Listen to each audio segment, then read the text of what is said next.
네, 우리 기도하심으로 피우다 시작하겠습니다.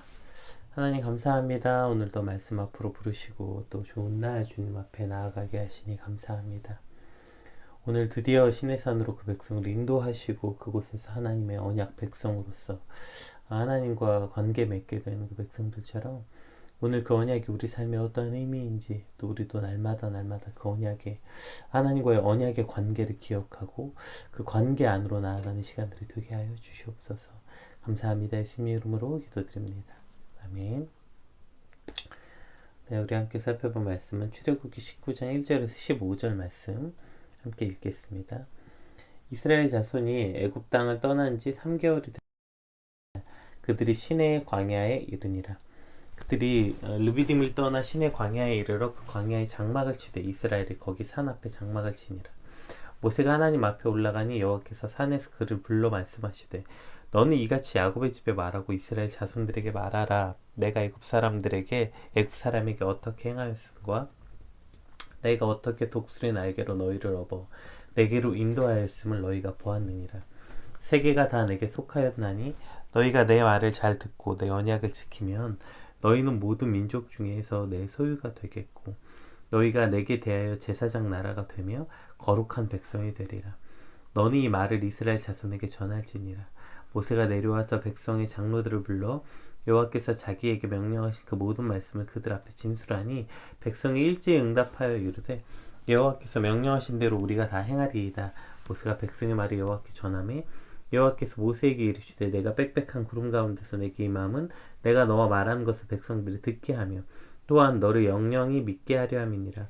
모세가 백성의 말을 여호와께 아뢰었으므로 여호와께서 모세에게 이르시되 너는 백성에게로 가서 오늘과 내일 그들을 성결하게 하며 그들에게 옷을 빨게 하고 준비하게 하여 셋째 날을 기다리게 하라. 이는 셋째 날에 나 여호와가 온 백성의 목전에서 시내산에 강림할 것이니 넌 백성을 위하여 주위의 경계를 정하고 이르기를 너희는 삼가 산에 오르거나 그 경계를 침범하지 말지니 산을 침범하는 자는 반드시 죽임을 당할 것이라. 그런 자에게는 손을 대지 말고 돌로 쳐 죽이거나 화살로 쏘아 죽여야 하리니 짐승이나 사람을 막론하고 살아남지 못하리라 하고 나팔을 길게 불거든 산 앞에서 이를 것이니라 하라. 모세가 산에서 내려와 백성들에게 이르러 백성을 성결하게 하니 그들이 자기 옷을 빨더라. 모세가 백성에게 이르되 준비하여 셋째 날을 기다리고 여인을 가까이 하지 말라 하니라. 아멘.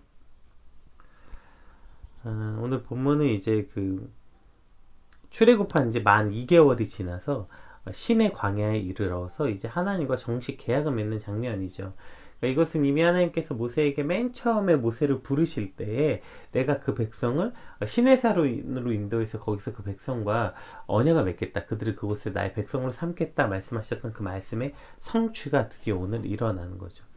그래서 어쨌든 선민으로서의 하나님과의 정식 계약이 오늘 본문이고 우리는 이 하나님과의 계약을 언약이라고 부릅니다. 그래서 오늘 본문에 시내산 언약이라는 장면으로 부르죠. 근데 우리가 알다시피 계약이라는 건 어떤 기업끼리 서로의 이익을 주고받을 때 체결되는 것, 그것이 계약이잖아요. 그래서 만약에 약한 나라가 강한 나라랑 계약을 한다거나 또 작은 중소기업이 큰 대기업과 계약을 할 때, 또 아무것도 아닌 신인들이 큰 기획사랑 계약을 할 때, 즉 힘이 일방적으로 약한 쪽이 강한 쪽이랑 계약할 때는 반드시 약한 쪽이 불리할 수밖에 없는 계약을 하는 것이 이치 아닙니까? 그래서 우리가 나라 간의 수없이 불평등 조약 우리도 겪었잖아요. 뭐 강화도 조약도 그렇고 뭐 여러 개 겪었잖아요. 어쨌든 그렇게 불평등 조약을 우리도 겪었고 또 불평등한 계약들을 오늘 우리도 하면서 살잖아요. 우리가 약한 자로 있을 때 불평등한 계약들을 사실 수없이 오늘도 우리 스스로도 하고 그러한 수많은 계약들을 눈으로 보고 살고 있죠.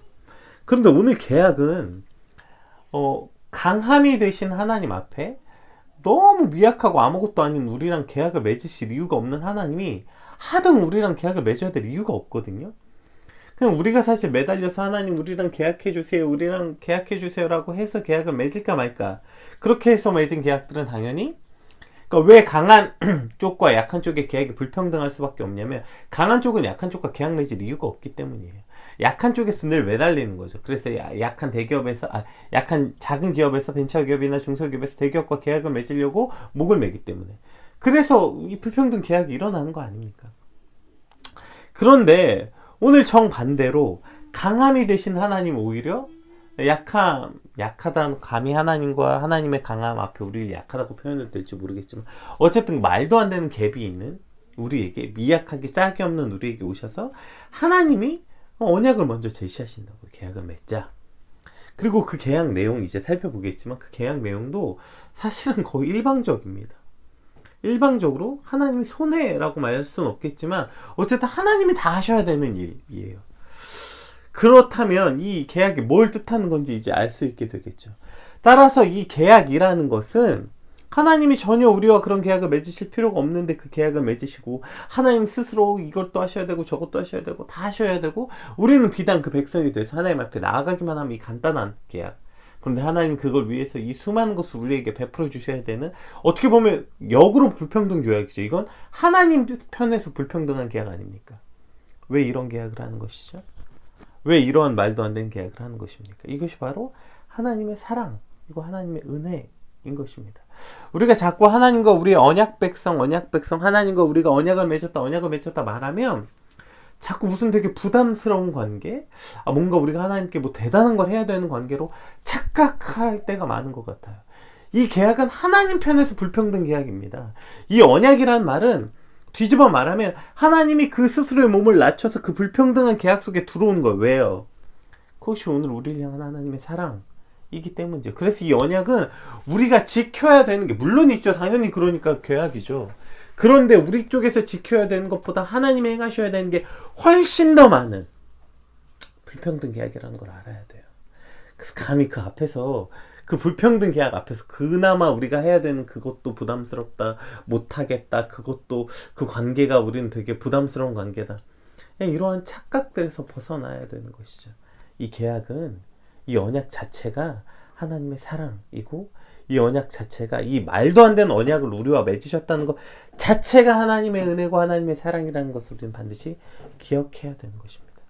그럼 계약 내용은 뭡니까? 우리 1절부터 한번 살펴볼까요? 우리 1절부터 그냥 9절까지 쭉 읽을게요. 이스라엘 자손이 애굽 땅을 떠난 지 3개월이 되던 날 그들이 신의 광야에 이르니라. 그들이 르비딤을 떠나 신의 광야에 이르러 그 광야에서 장막을 치되 이스라엘이 거기 산 앞에 장막을 치니라. 모세가 하나님 앞에 올라가니 여호와께서 산에서 그를 불러 말씀하시되 너는 이같이 야곱의 집에 말하고 이스라엘 자손에게 말하라. 내가 애굽 사람에게 어떻게 행하였음과 내가 어떻게 독수리 날개로 너희를 업어 내게로 인도하였음을 너희가 보았느니라. 세계가 다 내게 속하였나니 너희가 내 말을 잘 듣고 내 언약을 지키면 너희는 모든 민족 중에서 내 소유가 되겠고 너희가 내게 대하여 제사장 나라가 되며 거룩한 백성이 되리라. 너는 이 말을 이스라엘 자손에게 전할지니라. 모세가 내려와 백성들의 장로를 불러 여호와께서 자기의 명령하신 모든 말씀을 그들에게 진술하니 백성이 일제히 응답하여 이르되 여호와께서 명령하신 대로 우리가 다 행하리이다. 모세가 백성들의 말을 여호와께 전하매 여호와께서 모세에게 이르시되 내가 빽빽한 구름 가운데서 내게 임함은 내가 너와 말하는 것을 백성들이 듣게 하며 또한 너를 영영히 믿게 하려 함이니라. 모세가 백성의 말을 여호와께 아뢰었으므로까지 읽어볼게요. 이제 10절부터는 좀 다른 내용이 나옵니다. 자, 지금 이제 그 자손 이제 애굽 이스라엘 백성들이 이제 신의 광야에 갔어요. 그리고 장막을 쳤는데 이제 거기서 하나님께서 이렇게 부릅니다. 3절에 보면 너는 이같이 야곱의 집에 말하고 이스라엘 자손에게 말하라. 야곱의 집과 이스라엘 자손 다른 자손입니까? 같은 말이죠. 그런데 야곱의 집에 말하고 이스라엘 자손에게 말하라. 이제 두 가지 의미가 있는데 이제 야곱의 집에 말하는 건 이미 야곱과 맺었던 그 언약 그것을 상기시키고 그 언약의 성취를 말하는 것이기도 하지만 우리가 잘 알다시피 야곱이 어떤 뜻이에요? 야곱은 나쁜 뜻이잖아요. 그래서 하나님 그것을 이스라엘이라는 이름으로 바꿔주십니다. 그러니까 그가 에서에게 거짓말하고 태어날 때부터 형 발뒤꿈치 잡고 태어나가지고 어쨌든 그러한 고통의 시간 자기의 야가 빠진 머리로 살아가려는 그러니까 자기가 자기 스스로 살아내려고 길을 쓰고 살다가 이제 그가 하나님 앞에 하나님과 관계 맺을 때 하나님이 그 이름을 바꿔주시죠. 이제 너를 이스라엘이라 하라. 그래서 이제 야곱의 이름이 하나님의 백성, 하나님의 자녀인 이스라엘로 바뀐 것, 지금 그것을 말하는 것. 이제 그들이 종이 아니라 하나님의 백성으로 그들의 신분을 바꿔주는. 그래서 야곱의 집에 말하고 이스라엘 자손에게 말하라. 이제 너희가 이제 하나님의 백성으로 나아가는 것을 이제 이야기하고 있는 것입니다. 자, 그래서 그 계약이 뭐예요?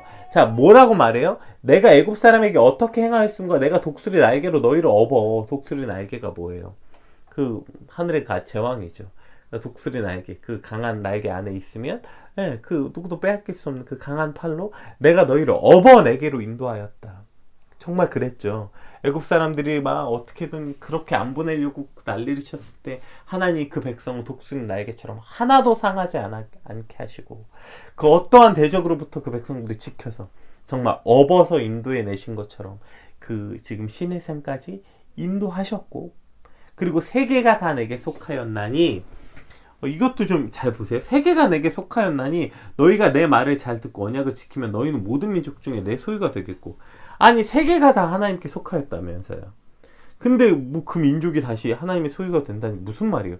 이미 모든 세계가 다 하나님 것인데 이스라엘 민족도 그럼 당연히 하나님 것이 되는 것이지, 내 소유가 되겠다, 넌 내 것이다, 이런 뜻이잖아요. 이걸 이렇게 해석하니까 좀 이해가 잘 안 되는 거예요. 모든 세계가 다 하나님이 속하였고 모든 세계가 다 하나님의 것이나 내 언약을 지키면 너희 모든 민족 중에 내 소유, 여기서 말하는 내 소유가 뭡니까? 6절에 나오죠. 너희가 내게 대하여 제사장 나라가 되고 거룩한 백성이 되리라. 모두가 이미 다 내 소유인데 너희는 거룩이 뭐예요? 특별히, 그 중에서 특별히 구별한 내 백성, 제사장 나라. 그러니까 이 모든 소유가 이미 다 내 것인데 너희가 나와 지금 무슨 언약을 맺는 거냐면 어차피 다 내 건데 너희는 그 중에서 특별한 내 소유, 특별한 내 백성, 그것을 거룩한 백성이라고 말하는 것입니다. 그 거룩한 백성으로 지금 삼아 주시겠다는 거예요.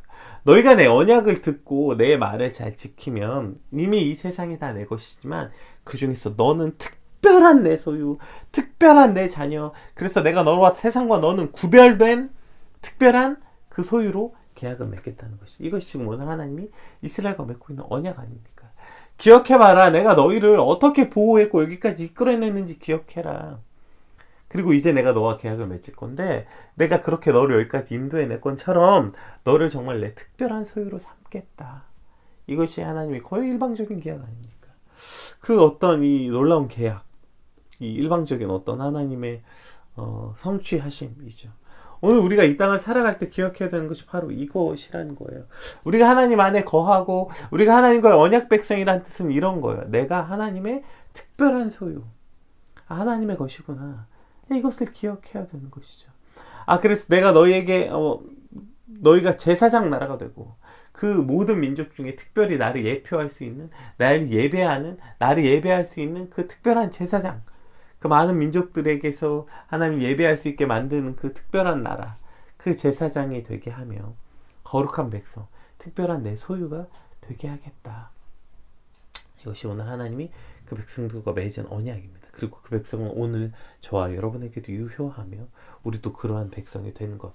그래서 이 똑같은 말이 이제 베드로전서에 베드로가 얘기하죠. 그래서 우리가 그 축복송 가사로 많이 쓰죠. 그래서 너는 택한 족속이요 왕같은 제사장이다.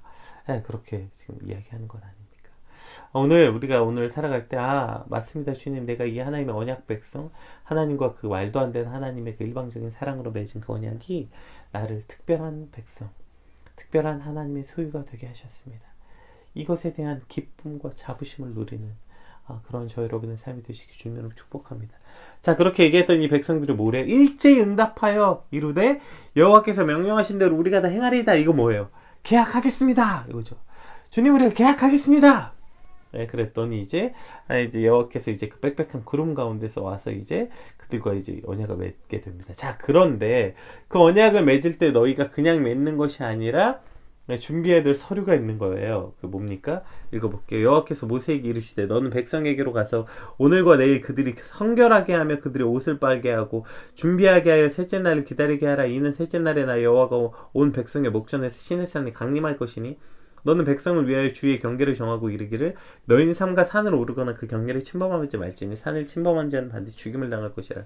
그런 자에게는 손을 대지 말고 돌로 쳐서 죽이거나 화살을 쏘아 죽여야 하리니 짐승이나 사람을 막론하고 살아남지 못하리라 하고 나팔을 길게 불거든 산 앞에 이를 것이니라 하라. 모세가 산에 내려와 백성들에게 이르러 백성을 성결하게 하니 그들이 자기 옷을 빨더라. 모세가 백성에게 이르되 준비하여 셋째 날을 기다리고 여인을 가까이 하지 말라 하니라. 자, 이제 뭐예요 그것이? 이 준비가 필요한데 그 준비가 뭐예요? 첫 번째, 딱 한 가지죠. 성결함이에요. 너희가 이제 그들을 오늘과 내일 그들을 성결하게 하라.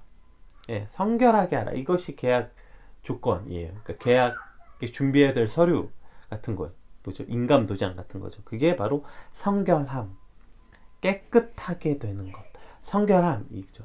근데 그 성결하게 하기 위해서 그들에게 명령하신 게 뭐예요? 옷을 빨게 하고, 첫 번째, 옷을 빨게 하고 준비하라. 옷을 빤다는 것은 그 더러운 것을 제하고 그 정결함을 준비시키는 것이고, 이것이 이제 물론 이제 요한계시록에 예수 그리스도를 예표하는 것이죠. 한번 같이 읽어볼까요? 요한계시록 7장 14절. 내가 말하기를 내 주여 당신이 아시나이다 하니 그가 나에게 이르되 이는 큰 환난에서 나오는 자들인데 어린 양의 피에 그 옷을 씻어 희게 하였느니라. 예. 이제 마지막 때 흰 옷 입은 백성들이 나오는데 이제 요한이 환상 중에 저들은 누구죠? 그랬더니 이렇게 말한 거죠. 그들이 누구예요? 이는 큰 환난에서 나오는 자들인데 어린 양의 피에 그 옷을 씻어 희게 하였느니라. 네, 그래서 큰 환난, 이것을 우리가 이제 그 순교자들이라고 말하기도 하고, 어쨌든 그 예수 그리스도의 피에 그 옷을 씻어 희게 하는 것 외에 사실 우리가 정결함을 받을 수 있는 방법은 세상에 존재하지 않습니다. 도덕적으로 아무리 뭘 노력하고 어쩐다 한들 우리 스스로 우리의 옷을 조금이라도 희게 할 수 있는 방법이 없죠. 그래서 예수 그리스도는 이 땅에 오신 것이고, 그 그리스도의 보혈로 우리의 옷을 희게 할 수 있는 것입니다. 오늘 이 백성들에게 명령하신 것이 바로 이 예수 그리스도의 그 옷으로 정결케 됨을 예표하기도 하는 것이지만, 이것이 그 예표에 관한 의미이기만 합니까? 이 당시 사람들에게 왜 옷을 빨라고 했을까요? 옷을 빨라고 한 이유가 있을 거 아니에요. 우리가 지금 읽을 때는 이것이 바로 예수 그리스도를 예표한다고 말할 수 있겠지만, 그 당시 그 사람들에게는 도대체 옷을 왜 빨라고 한 거죠? 생각해보세요. 아니, 옷을 빨면 깨끗해집니까? 하나님은 중심을 보시는 건 아닙니까? 뭐라고 얘기해요? 예수님께서 그렇게 말씀하셨잖아. 너희 입으로 들어가는 것이 너희를 더럽게 하는 것이 아니라 너희 속에서 나오는 것, 입 밖으로 나오는 게 너희를 더럽게 하는 것이다. 즉 하나님께서 보시는 것은 너희의 겉에서 나오는 것이니까, 겉에서 너희에게 들어가는 겉모양이 아니라 우리의 중심, 우리 안에 있는 것을 보시겠다. 이렇게 수없이 말씀하시지 않습니까? 그러니까 우리 안에 있는 것이 우리를 더럽게 하는 것이지 바깥에서 우리를 들어오는 게 더럽게 하는 것이 아니다. 그러니까 중심을 보신 하나님. 그런데 옷은 뭐예요? 대표적인 그 눈에 보이는 외식이죠. 외형이죠. 아니, 그러면 정결하게 하려면 어디 동굴 같은 데나 집에 안에 들어가서 너희가 말을 좀 삼가하고 생각을 좀 정결하게 하고 그렇게 서로 좀 접촉을 하지 않고 뭐 이런 어떤 걸 해야 되는 거 아니에요? 왜냐, 우리 옷을 빠는 건 겉모양일 뿐인데 뭐 옷을 빤다고 우리가 성결한 사람이 됩니까?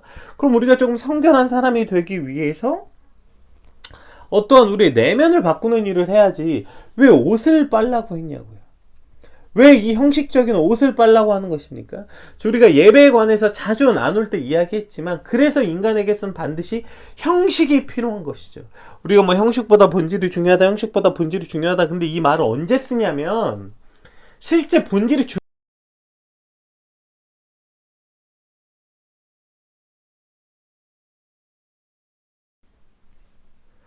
네, 오늘은 어떠한 이유로 끊겼는지 모르겠는데, 네, 중간에 또 끊기게 돼가지고, 네.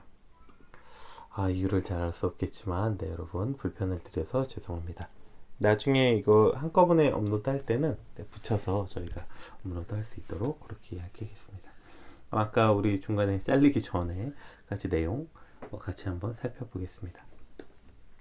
그러니까 지금 이전에 우리가 살펴보았던 것처럼, 그러니까 결국 우리 안에서 그 옷을 빤다는 것, 그 행위는 그러니까 형식과 본질에 관해서 수없이 여러 번 나누었던 것처럼 결국 인간은 온전한 형식 안에 담기지 않으면 본질을 상상도 할 수 없는 존재가 바로 인간이라는 것입니다. 따라서 온전한 형식 안에 담겨야만 우리는 본질을 알 수 있고 상상할 수 있게 되는 것이죠. 그냥 너무 쉽게 형식보다 본질이 중요하다, 형식보다 본질이 중요하다 이렇게 말할 수 없게 된다는 것입니다.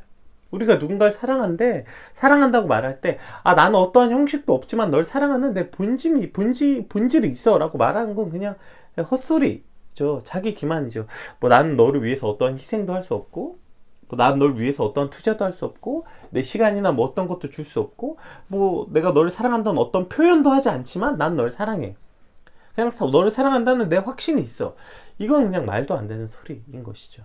우리가 누군가를 사랑한다는 본질이 있으려면 그것에 합당한 형식, 뭐 그 사람을 위해서 사랑한다는 것이 뭐 희생이라는 형식에 담기든 뭐 그 사람을 따뜻함이라는 형식에 담기든 어쨌든 누군가를 사랑한다고 말할 땐 그것에 합당한 형식에 담겼을 때만 우리는 그것을 사랑이라고 말하는 본질에 다가갈 수 있게 되는 것입니다.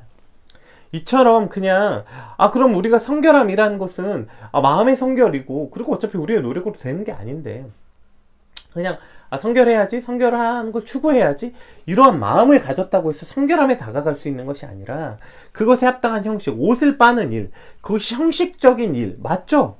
형식적인 일이라는 건 나쁜 뜻이 아닙니다. 그것을 자꾸 형식만 있는 게 문제지 형식적인 일이라는 것은 여러분 나쁜 것이 아닙니다. 계속 얘기하지만 본질이라는 건 온전한 형식에 담겨야만 본질에 나아갈 수 있는 것이죠. 따라서 형식적이라는 말은 본질이 없이 형식만 남은 것을 나쁘다고 말하는 것이지 형식 자체가 나쁠 수 없습니다. 인간은 형식 없이 본질에 나갈 수 없다니까요. 그럼 오늘 이 백성들이 옷을 빠는 그 형식적인 행위 자체는 그들이 그 옷을 빠는 형식적 행위를 통해서 스스로의 정결함을 돌아보고 정결할 수 있는 방법을 찾는 것, 그것이 바로 아주 중요한 의미를 가진다는 것입니다. 따라서 옷을 빨라고 명령하셨고 정결하기 위해서 제일 먼저 한 명령이 너희의 옷을 빨라는 것입니다. 너희가 그 옷을 빠는 어떠한 형식, 행위를 통하여서 성결함을 기억하고 성결하기 위해서 나아갈 수 있다는 것이죠. 자, 또한 이것도 아주 옷을 빤다는 의미가 아주 또 중요한 의미 중에 하나는 삶의 가치, 무엇을 추구하며 살 것인가. 옷이 무엇입니까? 대표적으로 겉으로 드러나는 그리고 그 당시에는 더더욱 그 옷이 그 사람의 뭐 품격이나 여러 가지를 한꺼번에 드러내는 것 아닙니까? 좋은 옷, 화려한 옷, 두꺼운 옷, 많은 옷이 아니라 오늘 깨끗한 옷, 옷을 빨아서 깨끗한 옷을 추구하는 삶, 이것으로서 옷을 빤다는 행위가 얼마나 중요한지 우리는 알 수 있게 되는 것이죠. 우리가 이 땅에 살아갈 때 정결함을 추구하는 삶, 그것을 포기하지 않는 삶, 그것을 포기하지 않는 삶의 행위가 바로 옷을 빠는 일이었던 것입니다. 오늘 우리에게 옷을 빨라고 명령하시는 것은 그래서 그것이 형식적이라서 뭐 그렇게 중요해? 아주 중요합니다. 우리 삶에 무엇을 추구하며 살 것인가, 그 추구한 것을 포기하지 않을 것인가, 이것이 아주 중요한 의미를 갖게 되는 것이죠. 따라서 우리 안에서 옷을 빠는 일, 하나님, 내가 내 삶에서 가장 중요한 것은 어떤 옷을 입느냐, 깨끗한 옷, 그러니까 뭐 화려한 옷, 비싼 옷, 여러 벌의 옷이 아니라 주님, 내 삶에서 옷을 빠는 행위는 내 삶에서 그 깨끗함을 포기하지 않는 일, 거룩하고 성결함을 포기하지 않는 삶, 그것에 대한 최소한의 노력, 그것이 바로 옷을 빠는 행위인 것입니다. 따라서 오늘 우리가 성결함을 첫 번째 하나님 명령하셨을 때 그건 예수 그리스도로 일어나는 거 아니야? 그러니까 예수님께 나아가는 거 맞죠? 당연한 것이죠. 예수 그리스도께 나가는 것 외에도 우리가 우리 스스로 옷을 빠는 일을 해야 되는 것이에요. 옷을 빠는 행위를 해야 되는 것입니다. 우리가 옷을 빠는 것을 통해서 내가 내 삶에서 나의 성결함을 지키기 위한 최소한의 노력, 그리고 그것을 통해서 내가 성결한 삶을 살고자 하는 추구함을 포기하지 않는 것. 내가 노력한다고 우리가 성결해지는 거 아니라니까요. 이렇게 해서 이 백성들이 성결해졌습니까? 성결해지지 않았어요. 그래서 12절 13절에 뭐래요? 이 백성들이 신의 산에 올라오지 말아라. 반드시 죽임을 당할 거다. 오는 자는 뭐 돌로 차서 죽이고 화살 쏴서 죽여라. 그러니까 위험하니까 올라오지 마라, 이 말이죠. 아무도 우리가 성결하지 않기 때문에 죄 있는 인간이 하나님을 만나면 죽을 수밖에 없기 때문에 올라오지 말라는 거예요. 분명히 성결하라고 옷을 빨라고 했으면 옷 빨았으면 성결해져야 되는 건 아닙니다. 옷을 빤다고 성결해지는 본질은 아니에요. 그러나 그 옷을 빠는 행위 자체가 우리가 성결로 나아가고 있음을 하나님께 보여주는 행위, 우리가 성결함을 추구하고 있다는, 우리가 그 계약 기간 안에 최선을 다하고 있다는 의미인 것이죠. 따라서 오늘 우리 삶에서 날마다 그 옷을 빠는 일을 멈추면 안 되는 것입니다. 정결한 옷을 입기 위해서 애쓰고 노력하고 죄로부터 우리를 보호하고, 이 모든 행위가 내가 하나님의 언약 백성으로서 언약을 맺기 위해서 그 언약을 지키기 위한 최소한의 노력들을 하고 있다는 것, 이것이 오늘 우리가 하나님과 언약 백성에서 하나님이 요구하시는 일이라는 거예요. 너희가 그렇게 해서 너희가 깨끗해지지 않는 거 알아. 너희가 어떻게 성결해지니? 성결해질 수 없어, 너희 본질은. 그러나 그 일을 멈추지 말라는 것입니다. 너희 옷을 빨므로 성결해지기 위한 너희의 그 마음, 성결을 추구하는 행위를 멈추지 말라고 말씀하시는 것입니다. 또 맨 마지막 절은 뭐라고 해요? 셋째 날을 기다리고 여인을 가까이 하지 말라. 여기서 말하는 여인은 당연히 이제 아내와 함께 성적인 잠자리 갖지 말라, 이런 뜻입니다. 이것이 왜 나쁩니까? 그 하나님 허락하신 아름다운 행위이고 하나님 허락하신 일인데, 그럼에도 불구하고 때로는, 그러니까 이 하나님과 이 정결, 성결함이라는 것은 첫 번째 아까 얘기했던 성결을 추구하는 것이 핵심이라는 것입니다. 옷을 빠는 일을 멈추지 않고, 두 번째 하나님이 허락하신 자유일지라도, 죄가 아닐지라도, 하나님이 금지하신 일이 아닐지라도 때로는 그것을 절제하고, 그것이 뭐 성욕뿐 아니라 식욕, 탐욕, 어떤 것이든, 욕이란 말은 욕구이기도 하지만 욕심, 욕구와 욕심을 구별하기가 참 어렵지 않습니까? 때로는 어떤 것이 죄가 아닐지라도 맨날 물어보잖아. 아, 그거 죄예요? 아, 이게 죄예요? 그거 하는 게 죄예요? 아, 뭐 그럼 죄예요? 죄가 아닐지라도 그것이 우리의 성결함을 방해하는 일이라면 스스로 절제할 줄 아는 것, 그것을 스스로 삼가할 줄 아는 방법을 우리가 배워야 되는 거죠. 맥시멈으로 죄인지 아닌지만 맨날 그냥 있고, 이거 죄 아니면 무조건 다 누리겠다, 다 하겠다. 물론 하나님이 이것도 하지 말라 저것도 하지 말라 이렇게 해서 우리를 억압하고 자유로부터 우리를 하는 거 아닙니다. 다만 우리의 성결함을 추구한다는 것은 그것이 죄가 아닐지라도 스스로 절제할 수 있는 것 아닙니까? 그리고 그 안에서 우리는 참 자유를 누릴 수 있게 되는 것입니다. 따라서 오늘 우리에게 성결함이라는 것은 우리 스스로 옷을 빨고 우리에게 허락된 자유일지라도 그것이 욕심이 될 때, 그것이 욕망으로 변질될 때는 절제할 줄 아는 삶, 이것이 오늘 우리가 그리스도인으로서 이 땅을 성결하게 사는 방법입니다.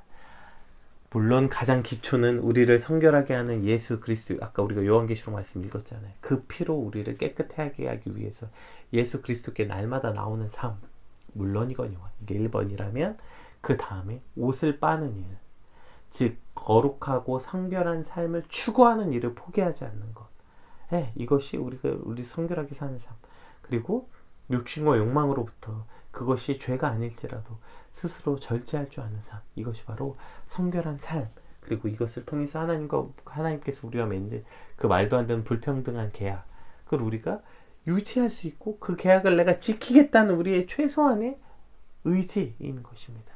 오늘 말씀을 통하여서 거룩하고 성결한 삶, 그로 인하여서 하나님의 특별한 소유, 하나님의 특별한 백성으로서 맺게 되는 그 계약 관계에 있는 그 언약 안에 있는 그것을 충분히 누리고 이 땅을 사랑하는 저 여러분 되시기 주님으로 축복합니다. 우리 받은 말씀 놓고, 하나님 오늘 내 삶을 성결케 하여 주시옵소서. 그 성결함을 포기하지 않고 그 성결함을 추구하는 삶이 되게 하여 주시옵소서. 우리 같이 받은 말씀 놓고 기도하겠습니다.